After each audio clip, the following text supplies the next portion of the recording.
Hello, everyone, and welcome back to Health and Hot Topics. I'm your host, Grace Ann Sif. How are you guys doing today? How was your weekend? Let me know how your weekend went. I hope it went really well. We had some friends over, and it was just an amazing time. They were some of my closest friends from college, and it was such a treat to have them over. Today, we're going to be talking about relationships and specifically romantic relationship health and my top deal breakers for when I was dating my husband, red flags to keep an eye out for, and what we did in the first 3 months. I recommend that everybody does in the first 3 months, and basically our story of being long distance. I won't be just talking about long distance, but I definitely will incorporate that in some of my advice that I give. If you have not already subscribed to my YouTube channel, please do so. It's a huge support to me. Please like, comment below what you think, and if you have done these with your significant other, if you want to do these, or if you just agree with me, let me know what you want to do, what your plans are for your relationships. And if you are married, let me know what you guys did. If you're listening to this on Spotify, thank you for the support. Please add this podcast to your library and leave a 5-star review. That helps us out so much. I don't get any proceeds for this podcast. It is purely a labor of love, but hopefully, Lord willing, I will, but I'm just doing it for the fun of it and for education in the community.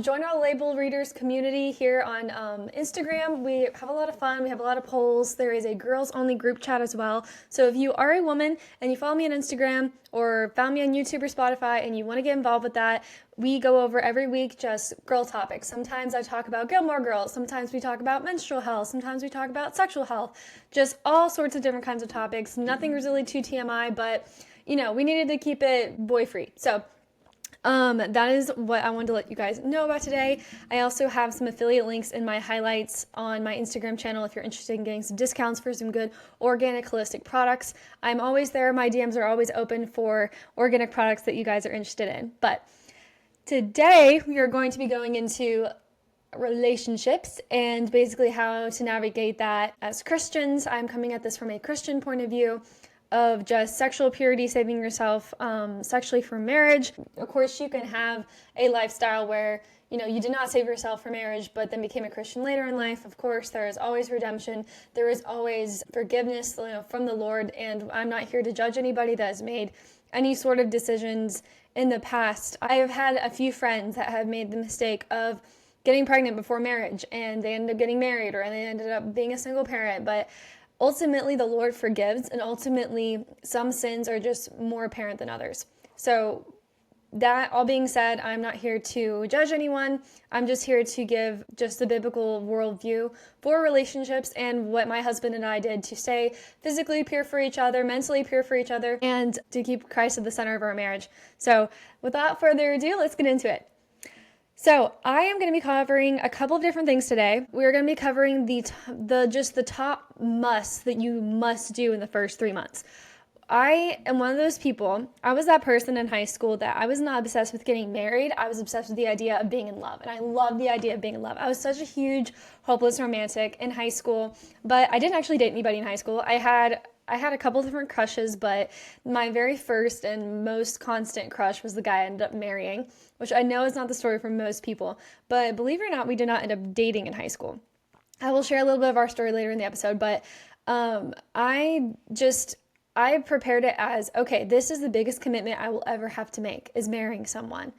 So what do you do for your biggest test that you have to take? Your finals. You study for it, right? So if I'm going to be making a lifelong commitment to someone, I want to make sure that I've studied up on everything that I should do. Obviously, everything that's possible, because you never can know everything before you're actually in marriage, but everything that was possible to study up on before I got into a committed relationship. So I looked into good marital practices. I looked into dating as a Christian. I looked into some marital roles, some ideas of, what does the Bible say about marriage? What does the Bible say about dating and purity, and what are some of the different hot topics in the purity culture? Where does the modesty fall into this? There's a whole sidebar in the Christian culture on modesty. So where do I fall in that? So I just kind of developed my own belief system. I learned more, had opinions form. I read lots of different books basically any article that was written by a Christian that's basically said anything along the lines of, 7 things I wish I knew before I got married, or, 10 things I wish I knew before we got engaged, or these are the questions you should ask before you get serious with someone. Those are the kind of things that I ate up. I love those things because I was thinking this is gold from people that have been married for years that they wish they had said or gone over before they got married. And some of these would have changed people's marriages. Some of these would have changed lots of years of heartbreak. And if at all possible, I wanted to avoid heartbreak at all costs. I did so much reading. I thoroughly vetted my books. I just want a disclaimer. I didn't read every single, marriage romance book. I'm really not into reading romance books. I think a lot of them have smut, pornographic, features to them. So I don't really read like the fantasy fictional romance books. I read like the marriage books, the ones written for people that were either already in relationships or married. And I read those as 15, 16-year-old girls. I would get teased a lot at my homeschool organization. We'd have lunch and study hall and stuff, and people would see that I was reading, The Good Girl's Guide to Dating, or Secret Keeper, Modesty by Hannah Gresh, or Sex, Purity, and the Longings of a Girl's Heart by Kristen and Bethany Bear. So I read all sorts of different kinds of books, and I loved them. And some of them are better than others. Some of them I learned more than others. And I think this week I can share some of my favorite books that I read. I definitely loved reading ones about how men thought differently and how men related differently and loved differently. And of course, I couldn't attribute that to a guy I was dating because I wasn't with anybody in high school through the entirety of high school. I didn't exclusively date anybody. I went on 1 or 2 dates with one guy, but I didn't end up being anything official or long term. So I was just kind of there, and I was just there to learn. So it was actually a really good time for the Lord to just kind of prepare me and set that really solid foundation. So when I was ready to be in a relationship, that I felt so much better prepared than if I just jumped into it. But that's just me. I love reading. I love being prepared. That was my personal thing. I thought if this was the biggest decision of my life, I better be as prepared as I possibly can. And honestly, it's helped me out a lot. I've been able to give various advice to people in my life. I'm obviously not an expert in everything. Nobody is an expert in everything, but I really did feel like going into a relationship, I felt a lot more prepared. So what did we do? Well, when I graduated high school, I still had a crush on Nathan, the guy I ended up marrying, and he ended up asking me out. And his whole side story is that, the Lord had been putting me on his heart, and he kind of couldn't stop thinking about me, and he was thinking, okay, we've been friends. We met at like 15, so we had been friends for 3 or 4 years at that point. And I'd been liking him for years, but he didn't know it. But we ended up going out that summer after I graduated high school and before I started college. And he had said later on that, he didn't want to waste my time.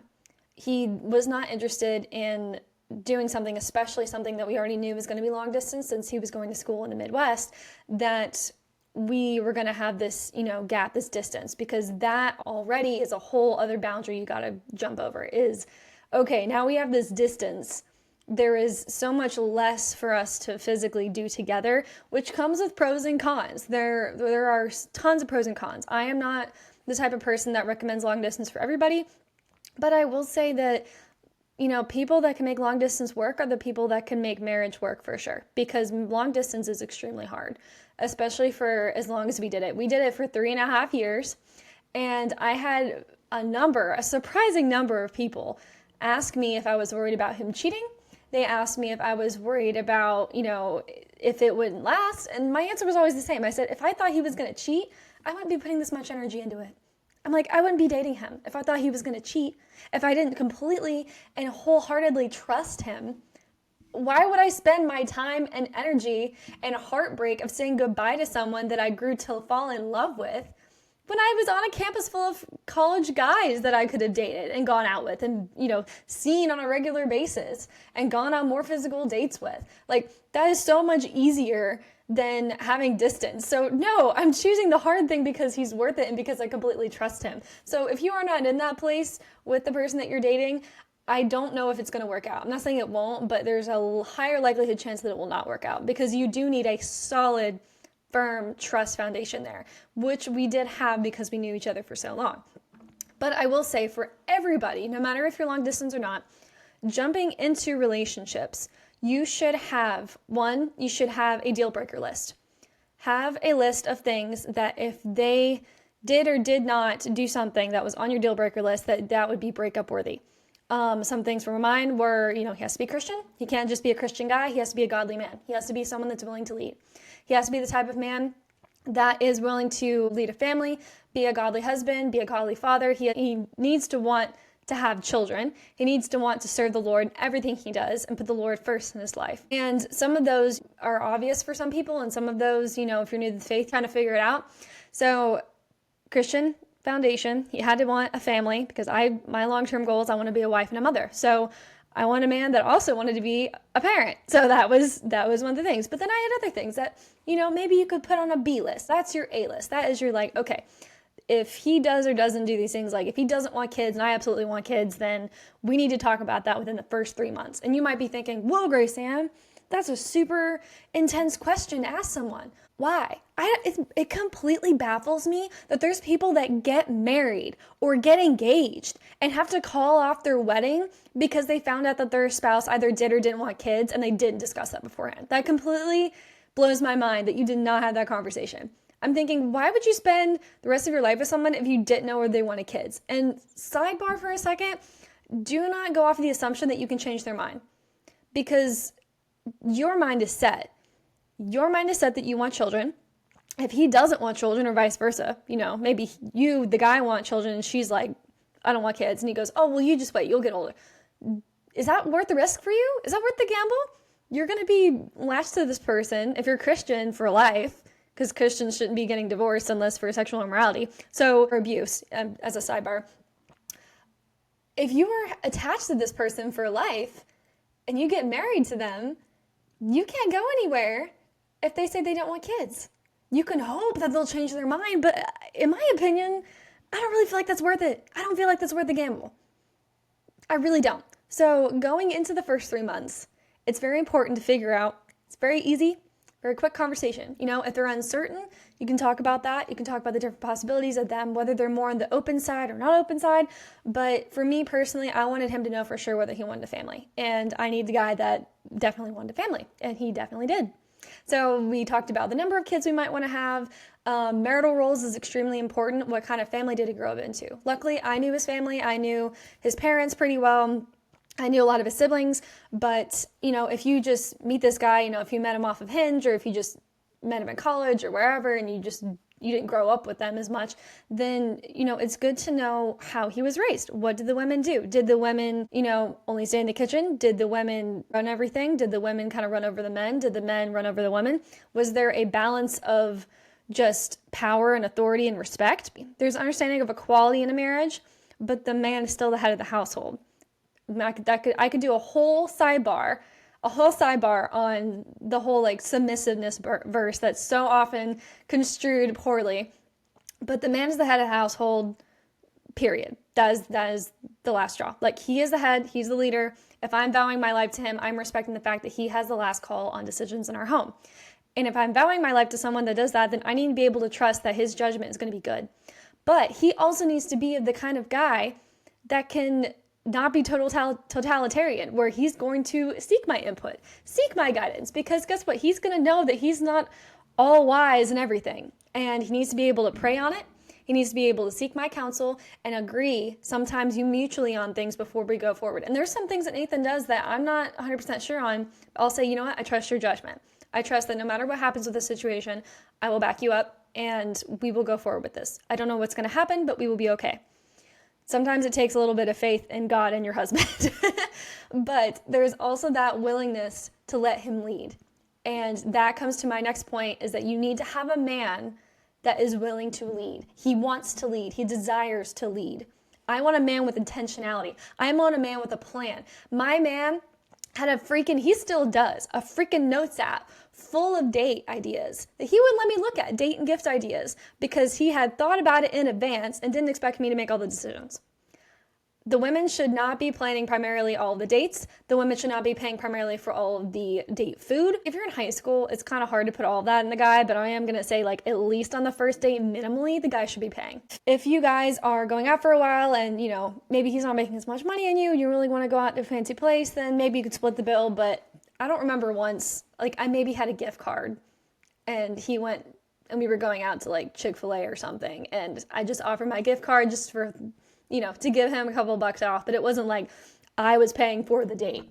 So all that to say, having a man with intentionality and leadership is super, super important. And I have had a number of friends, I've heard so many stories about women that were so used to leading. If you are having to lead him, neither of you are going to be happy. Neither of you are going to be completely fulfilled in that relationship because you are not doing the way it's supposed to be according to the Bible. The women aren't supposed to be leading. That's not how this is going to work. And you guys are probably going to end up breaking up or getting divorced, to be real. Women are not completely happy. Women want to be able to feel feminine, to be feminine. And the only way that we can fully be feminine is if we let a man lead in that relationship. Okay, if you are primarily leading him and you are like always texting him first and driving him, oh my gosh, this is not actually a deal breaker, but I hate driving when I'm with him. Like, I don't mind driving by myself, but like if we're going on a road trip, passenger princess here reporting for duty. But for real, to be serious, if you are praying for the dates, if you are planning the dates, if you are making all the heavy decisions, if you are the one trying to get him to church, if you're the one bringing up God more, those are red flags to keep out for. Do not stay with that man. He is a beta male and is not stepping up into that role. For the girls specifically, this is anytime. This is not just in the first 3 months. He needs to pay primarily just for the first date or two and drive if applicable. It's different if, sometimes you're in college or in high school, somebody doesn't have a car, even if you're dating and you're young enough and somebody doesn't have a driver's license. That's a little bit different if he doesn't have a car. Like my parents were dating. My mom always jokes that my dad dated my mom just because she had a car. So in their situation, he couldn't pick her up and drive her places. But he would sometimes get a roommate's car, or he would get to her place and then he would drive her to the date in her car. So it's not always ideal, but driving if possible. If he has his own car, he needs to be picking you up. And by the way, I'm just going to be full of sidebars today because all of these are topics that I'm extremely passionate about. You do not answer to a man that honks to get you to come outside for a date. That is a extremely low bar boy. It's not even a man at that point. It's a boy. Because you are a lady. He is picking you up. It is his duty to pick you up and to chauffeur you around that date and to impress you and to sweep you off your feet. You have gotten all dressed up. You just spent the last few hours getting your hair and makeup done and your outfit to look cute, and you probably have 16 other outfits thrown around your room because you couldn't pick the right one, and you've been nervous and you're stressing, and this magical prince is coming to pick you up in his, golden chariot, and he just gives you 2 short honks in the driveway. No. That man needs to come up to the door, ring the doorbell, shake your father's hand or your mother's hand if you live at home, open the door, and say hi, hello, and escort you to the car. Open the car door for you. Make sure you get in safely. If it's raining, bring you the umbrella and come up to the door. That is a man. That is where the bar is being set. Okay, ladies? We are not settling for less. That is where the bar is. Stop bringing the bar on the ground. You keep pulling the bar all the way down and then wondering why we have such crappy men in our lives. Okay? I don't understand. People are like, oh, men these days. I'm like, no. You are choosing to spend time with these men. Like, yes, there are so many effeminate men these days and wimpy men these days, and society really has degraded the good testosterone-filled men to be effeminate. But there are plenty of men willing to meet that bar. You just need to raise it because there are men jumping and willing to meet that bar. But if you lower it, you're going to catch all the ground feeders, all the bottom feeders fish at the bottom. The ones that eat feces and they're crummy. The ones that have like their waistline past their butt. The ones that honk instead of picking you up at the door. The ones that don't think to bring you flowers occasionally. The ones that don't lead. The ones that grumble about having to go to church. Those guys are the guys you're going to get if you drop the bar. Keep the bar high. Do it. Men, I know you love to be told what to do by a woman, so I'm going to keep this very short. According to my husband, just from his past experience and everything and things that he was looking for, because I would always ask him, I'm like, what are you looking for in a girl? He wanted to make sure that I was independent enough that I could function on my own without having to do everything with him, without being completely emotionally dependent, because he had had problems with that in the past, where I can function as a human without needing him 24/7 and without relying on him for my emotional validity and spiritual validity. I would go to God first and him second for my completeness and my worth, and that my worth was not defined completely by him. Because of course I want to be complimented by him. It's important that my husband tells me if he thinks I look pretty, he compliments my outfit, if he thanks me for making dinner, for cleaning up the house. But I can't measure my worth off of how much my husband compliments me. That's going to be a really, really sad life of just shallowness. And it's basically the same thing as living your life by how many likes you get on a post, You are measuring it by a human. You're measuring it by someone who's fallible. That's not going to stand. You need to be measuring your worth off of the Lord. So if you have a woman that is constantly needy and asking you, guys, if you really think she's pretty, if you really love her, are you sure? Are you sure? Are you sure? If she is just constantly insecure enough and projecting this insecurity onto you to the point where you have to feel like you are constantly having to remind her and convince her that you love her in a way that's unhealthy, in a way that's obsessive, in a way where there's no possible way she couldn't know that you don't love her unless she was just wanting attention or she was finding her value from somewhere else. It says to me narcissism, it says to me just completely insecure, and it says to me emotionally dependent. And all of those are really, really bad red flags. So do not go for that girl. Not worth it. Doesn't care how pretty she is, how good she looks in those shorts. Not worth it. If she flirts with boys, this is something that I don't understand, that some Christian couples feel like is a gray area. Flirting is not directly cheating, but I will say you're playing with fire there. I don't understand why you would want to. Like if I was a waitress and there was like this 20-something dude that I was serving a table for, and I had this little playful banter with him, that's a little different. But at the same time, if I was complimenting his muscles or complimenting his hair or said some sort of sexual innuendo, which would be so inappropriate for a job, but you know what I mean, then that would be crossing a line. That would be me flirting, and that would be me inherently, in some form, playing with fire that I was going to be cheating on Nathan, even if it's emotional, because emotional adultery is still adultery. Because guess what? In the Bible, he says in the Sermon on the Mount that even if you look at a woman or a man to lust for them, you've already committed adultery in your heart. So flirting with someone, that's more of a heart thing. I feel like that's primarily more of a heart thing, but I still feel like that's playing with fire because, yeah, girls don't see it the same way guys do. Flirting sometimes is a lot less serious for the girls, but a lot of guys, like, flirting is flirting to them, and that seems like an open door. So if your girl doesn't understand why you don't have a problem with that, guys, and she keeps doing it, kind of a red flag. If she has a guy best friend, I feel like we all know that girl that is like, oh, he's my best friend, but he's like my brother. So she's either lying to you that she's not into him, or she's completely a bimbo and doesn't understand that he's into her. Because sometimes, I'll be honest, sometimes girls are just really stupid. Sometimes we really are. And we don't understand that guys can't just be friends with us because they're wired differently and we're wired differently. And we're like, oh, I can be friends with the guy and not actually be platonically related to him. And guys can have female friends, just precursor. You can be a guy and have female friends and have it be completely platonic. That's not what I'm saying.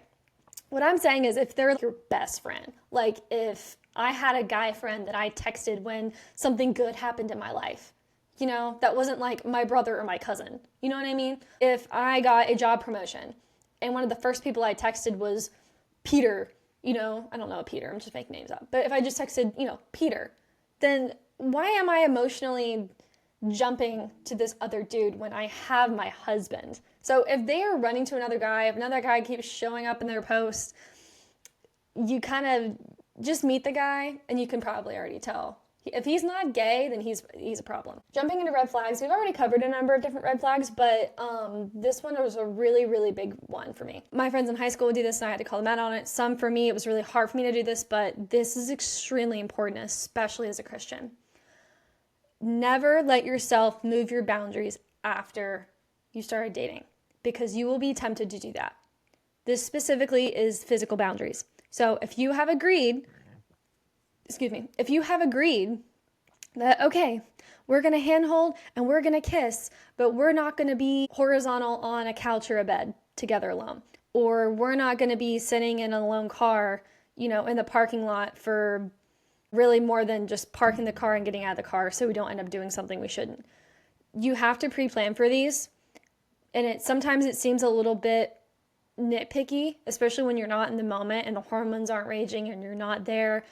But let me tell you this, the enemy is working nonstop to get you to trip up and get you to make mistakes and get you to do something that he can then shame you for, he can then guilt you for, and hopefully for him, he is hoping he can get you to do something permanent, like have sex or get pregnant or something that would be a permanent result that you would have to deal with. There are always going to be moments where you're like, wow, we went a little too far with our boundaries there. Let's back up. And that happened with Nathan and I a couple times. We go, yeah, last night we went a little too far in this one area. Let's back it up. So we would make it a little bit stronger. In my opinion, the only time you should be changing your physical boundaries is to make them stricter. You never should be pushing them to make them more loose because you are just playing with fire at that point. Unless you are like doing this Puritan thing where you are only holding hands. But even still, some people can handle more than others. But that personally was what we had for us, was that we weren't going to kiss till we got engaged. I just personally didn't feel like doing that. And we weren't ever alone. If we went to my parents' house and my parents had to go run errands and my brother wasn't home, then we wouldn't be home alone. We just didn't do that. Not because we were like seeking opportunities to have sex with each other, but we just wanted to have that barrier up because the temptation is there. And you need to understand that no matter how good your motives are and how good you think that you guys are going to be, it's really, really easy for the enemy to get in your ear and go, is it really that bad if you just push this one boundary? It's just tonight. Nobody will know. It's just the two of you. The really big one is you already know you're going to get married anyway. That's a really big one because then you go, oh, well, I already know I'm going to get married to this person. I already know I'm going to spend my life with them. I already know we're going to have sex eventually. That will get you. The enemy works tirelessly in Christian relationships to get them to sin. And he will succeed sometimes if you let him. Whatever ground you give him, he will take as much as you can give him. So if you are really loose with your boundaries, then he has a lot of room to play with. And I'm not in here trying to sound like some Bible-thumping old church lady, but I'm serious that the enemy does not sleep. He is out to get you. He hates you. He wants you to not succeed. He doesn't want you to have that wholesome relationship that you can have where you can go, yes, we had an entire Christ-filled, centered dating relationship and we didn't have sex and we were able to have joy and understand each other and have good conversation and have genuine, clean fun without making it about sex and without sneaking behind our parents' back and without having to constantly repent and constantly pray and repent for what we did and feel guilty when we go up to the altar knowing that, we made mistakes. I will say that if you make mistakes, you do not need to carry around that shame because as soon as you make one mistake, no matter how small it is, it will eat away at you because you have the Holy Spirit conviction. But also, what's also right there waiting for you is the enemy to make you feel crappy about it because we all know that feeling of the enemy just twisting our mistakes and making us feel shameful about them. So I will say this, if you are someone that you went too far or you had sex or you got pregnant or any of the above, no matter what you've done, nothing is too big for God's forgiveness, and nothing is too big for you to still step into your marriage with full of joy and full of life and full of strength from the Lord. But I will say that if you have stronger boundaries, especially early on, and set those boundaries clear so that you both understand where you are with them, everybody will be much better off, and you will have a less rugged road, I promise you, than otherwise. It's so much better to put boundaries in place beforehand than to make mistakes and have to go back and place them in. We would loosen boundaries just a tiny bit in certain areas and they go a little too far and go, you know what? We need to tighten those back again. And it felt really crappy to have to go back and do that. So I just want all of that to say, never let yourself move your boundaries, especially if it's physical. How this ties into the red flag is that if you are with someone, male or female, that is coercing you to do that, they are not on your side, they are not your teammate, and they are basically out to sabotage you and themselves, essentially. Because if you both are Christ-following people, and you are both looking to seek and to be redeemed by the Lord, if they are constantly pressuring you to sin, especially sexually, they're not good for you. They're coercing you, they're manipulating you, and they're just out for this fleshly physical gain. and that's not someone you want to have a relationship with. Obviously, if it's a one-off thing and they ask for forgiveness later, then that can be a little nuanced. But if it's a constant thing where you're constantly have to feel like you're having to barter with them or be defensive about your religious beliefs, cut them out. Cut them out. Not worth it. Not worth it. If one or both of them, male or female, is indecisive or non-committal about long-term plans, if they don't have an idea for what they want to do for work in a way of, I'll get a job somewhere and do this, that, or the other. I'm sorry, I want job security. I want to know that I'm going to live somewhere. So if I'm dating to marry, which every Christian should be IMO, you're just wasting your time at that point if you're just dating to date. Date to marry doesn't mean that you have to marry the person that you're dating, but you have to go with the intention that, hey, I'm shopping for a spouse, because why else would I waste my time with people that, you know what I mean? Like, it doesn't make any sense to me. But he would do anything else. But if he's indecisive and non-committal about long-term plans, whether or not, he doesn't want to give you a straight answer on his job, his career options, whether he wants kids, if he or she is just very flighty and they're more in the moment, let's just figure out in the moment, he needs to have some sort of plan.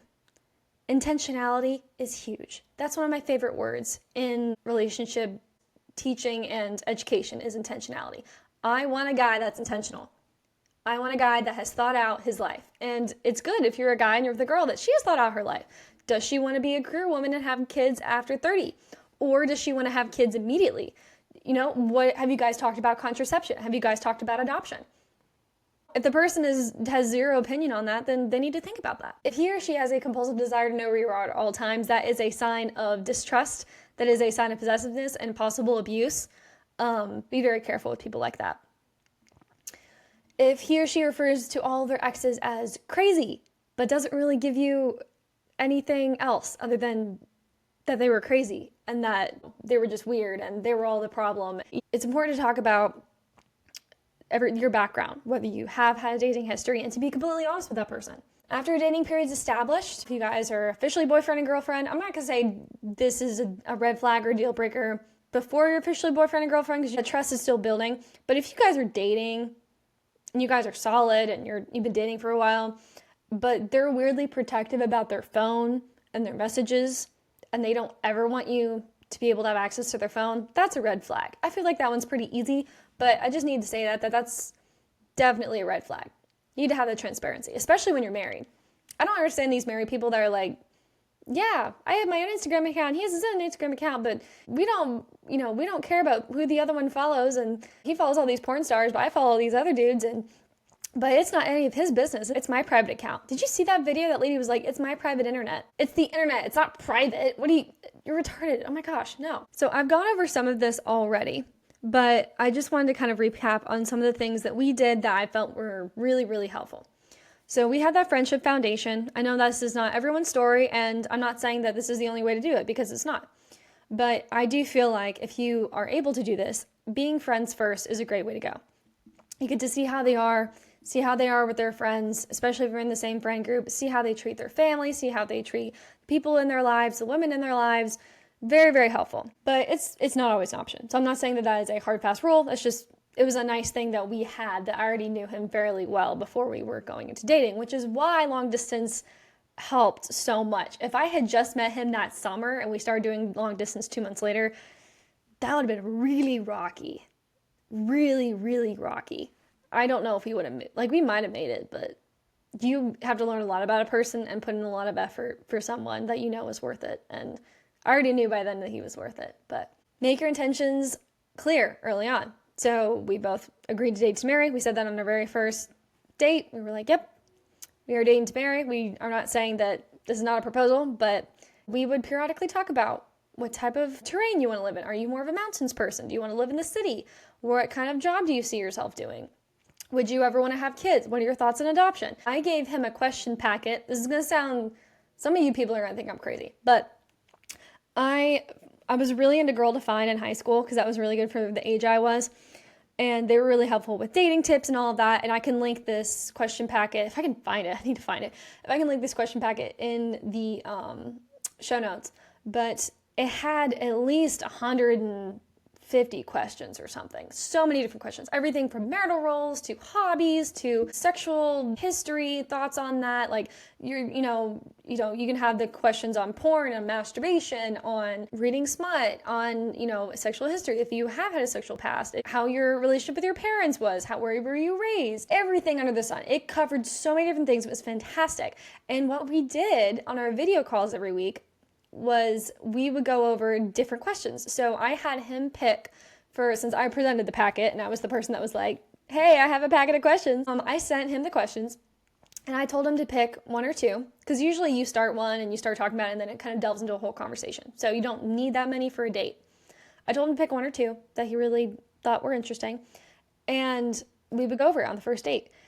And it worked really, really well. That man, he picked some of the hardest questions in the whole packet. He drove straight for the hardest freaking questions. The ones that would be most likely to be a hot button, the ones that would be deal breakers, the ones that might be a little weird at times. We talked about our opinions on theology. We talked our opinions on pornography, on masturbation. We talked about how many children we wanted to have. We talked about marital roles. We talked about gender roles. We talked about feminism. We talked about abortion. We talked about churches and the different denominations of churches and theology and so many different things.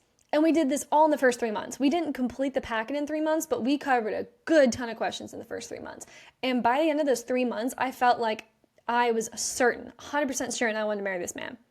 Completely. And it gave me large confidence moving ahead that I had picked someone worthy of spending more of my time and effort to date.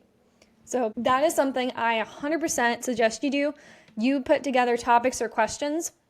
And you don't have to do it like I did with a big packet and just be like, here, take this. But, have those questions on hand. It is an interview.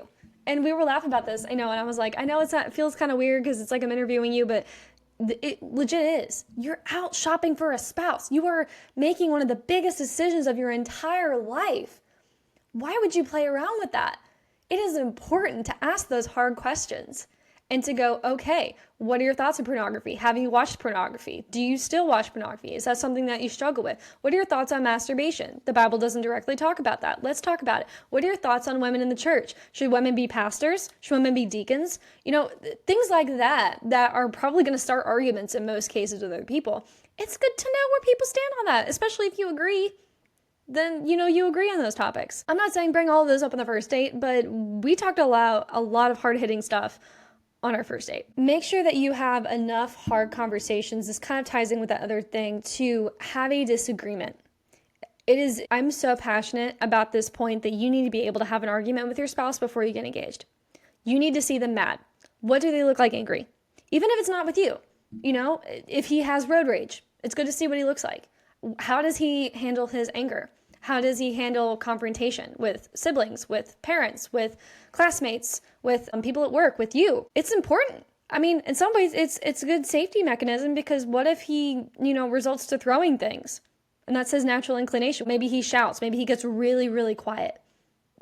It's important to know how he handles confrontation so that you can go in and handle a confrontation. Good for him to see you and how you handle confrontation as well. I feel like that is so important, because you need to be able to move past all the honeymoon phase of dating, which is the only reason why I hesitate with people that get married immediately, because I'm thinking, unless you know this person really well and you've done all of that and you've maybe had an argument, I'm a little worried that you guys are still like in the clouds and you haven't actually hit reality yet, because you don't want to hit reality after the wedding. You don't want to do that. You want to hit the point where you're not enchanted with every little thing that they do. You know what I mean? I'm okay. I know people aren't looking for my opinion, but I'm okay with people getting married super quick. If you know, absolutely. However, you need to be able to know that they can handle their anger. And I can honestly say that we've had disagreements. We still have things we don't completely agree on, but one, we know they're not deal breaker things. Two, we know how the other one's going to react, and we have already talked about after the fact of things of going, hey, this was good and this was not good. Or, okay, if we're really hitting an impasse where we're just arguing, then we step back and we pick a time to reconvene and talk about it later in the day. You don't just say, we'll talk about it later, because then the issues get swept under the rug. If you are having a disagreement with someone, it is important to see how they react. And it just scares me to think that people don't experience that till after they're married to the person. I can't imagine going into to marriage and not knowing how they're angry and not knowing how they're actually upset. But I will say that we don't ever yell at each other.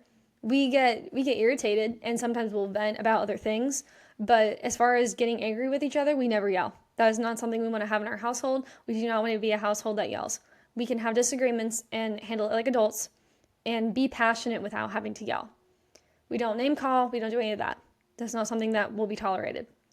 And I highly recommend it for other people as well. It's good to take an interest in other people's hobbies. Do not lose yourself in that, because I think some people try and replace other people's hobbies, replace their own hobbies with other people's. Like if Nathan loves to work with woodworking, I don't know squat about wood or woodworking, but I will take an interest in the different types of wood that he has, the different types of tools and things like that. But it's not like I'm going to pretend like I'm super into that and I'm going to do that now instead of crochet, which is one of my favorite hobbies to do. So just make sure that you don't lose yourself in that way as well. Honestly, this is something that I think sometimes is lost with dating. At least it was with me, because I was so strict on certain boundaries and rule following and making sure we didn't fall into stuff. And so many things were so orchestrated because we only saw each other within a 1 to 2 week gap in between school breaks. And then we would see each other over the summer, of course. But sometimes it just got really, really stressful. And I had to remind myself that it's supposed to be fun too. Having a relationship and having someone to share your life with is supposed to be fun too. It's obviously not the primary reason, but enjoy yourself. You need to be able to laugh with the person. That was a really big deal breaker for me. He needed to be funny. I wanted a guy that was chivalrous. I wanted a guy that knew how to dance, that could, he taught me how to waltz and swing dance in high school, and then we did the tango at our wedding, and that was really, really fun. I wanted a gentleman that could sweep me off my feet. We could dance. He knew how to dress really well. He was in a tux at our wedding, and that was so on par for him because he's a well-dressed guy. It's one of the reasons I noticed him in high school. I wanted that kind of guy, and I want to be able to have fun with him. He's goofy. He's funny. He gets a little sassy sometimes. It doesn't really come out very much, but he's pretty funny. Get creative with dates. So you can do various things with dates. Lots of things are free. Going to parks are free. Walking around a mall is free. It doesn't always have to be dinner and a movie. And I will say that primarily dinner and movie dates are not the best ones because you're not really interacting with the person. Obviously, they're okay, especially as you get more into the relationship, but those first 3 months are critical. You need to be able to figure out if you're going to take this guy or leave him, or take the girl and leave her, because you don't have time. Your life and time is the most precious thing you have other than your soul. So if you are going through life and you are waltzing through and you've been dating this guy for 6 months and you have no idea where he sees himself in 10 years and if he even wants kids, then what are you doing? You're wasting your time. Quit watching movies and playing video games with him and have a face-to-face conversation. Go to dinner. It doesn't have to be fancy. You can go to Taco Bell. That's totally fine. Walk around a park, get some sunshine, work out together, do something. Hang out in a place where you don't have to interact with other people necessarily, so you can have those tough conversations. We love to go to the park because we were able to be alone, but also be in public. So we wouldn't do anything crazy, but you still got to sit off in the side under a tree, and it got to be cute, and it was fun. It was a really fun thing to do in the summer. But we were able to have hard conversations and good conversations away from other people. But it was in public, and it was great, and it was free. You just had to drive there. So I just want to say that through all of that, it seems like a lot of work because it is. I always used to joke that Nathan was my part-time job in college because relationships are hard. Relationships are a lot of work. And if you're not in a relationship, it is a lot of work. And committed ones, strong ones take a lot of work. And like a lot of things, you get what you put into it. If you put that effort in, you should be reaping the rewards of that later. Of course, a lot of that depends on the type of person you're picking out. But if you have a heavy filter, and it's a legit filter, and it's not just one where it's like, he needs to have a non-pointy nose, and he needs to have brown hair, like, are you really going to care in 40 years if he has a pointy nose? Or if he has brown hair? He might be bald in 40 years, okay? Just have an A, B, and C list of things that you're like, okay, it'd be nice if he was blonde. He doesn't have to be blonde. Or maybe he does have to be blonde. Maybe he does have to be taller than you. Maybe those are your deal breakers. But I would shy away and caution anyone, especially girls, because I feel like girls do this a lot, from getting too superficial, because the Chad macho gym bro, in my opinion, is highly overrated. In my opinion, the like nerd dudes, the STEM nerd guys that are a little bit more on the quiet edge that maybe don't hit the gym as much, they got a lot of heart and they want to meet that bar that you set for them. So I am here because my husband is an engineer, so I am personally representing the STEM bros, but you can find someone obviously in any camp. I know I'm hating on gym guys, but don't shy away from people just because being too superficial and you're like, ew, no, he has a pocketbook, or ew, no, he has glasses. That's kind of a you problem, girl. It really is. I'm just saying. And guys, yeah. If she has big boobs or she has too small boobs and you want her to have bigger boobs, yeah, that's a you problem for sure. For sure, that's a you problem. You need to loosen that filter up a little bit. But for the important things like marriage and family and Christianity, all of those, keep those intact. Keep your filter intact and wait, because there will be someone good enough for you that will meet those needs and that will want to do those for you and will want to serve you and have a relationship with you. There is someone out there for you. I guarantee it. All right. Well, if you guys enjoyed this episode, please like and subscribe on this YouTube channel. Please subscribe to my channel on Spotify. Leave a 5-star review if you enjoyed it. If you disagree with anything that I said or agree with anything that I said, please let me know. If you are in a relationship, let me know what you guys did and worked for you. If you're not in a relationship, take notes, have fun, and don't give up hope. I promise. The Lord is with you no matter what, and He knows every day that you have before you even live it. I love you guys. I hope you have an amazing week, and I will see you next week for Health and Hot Topics.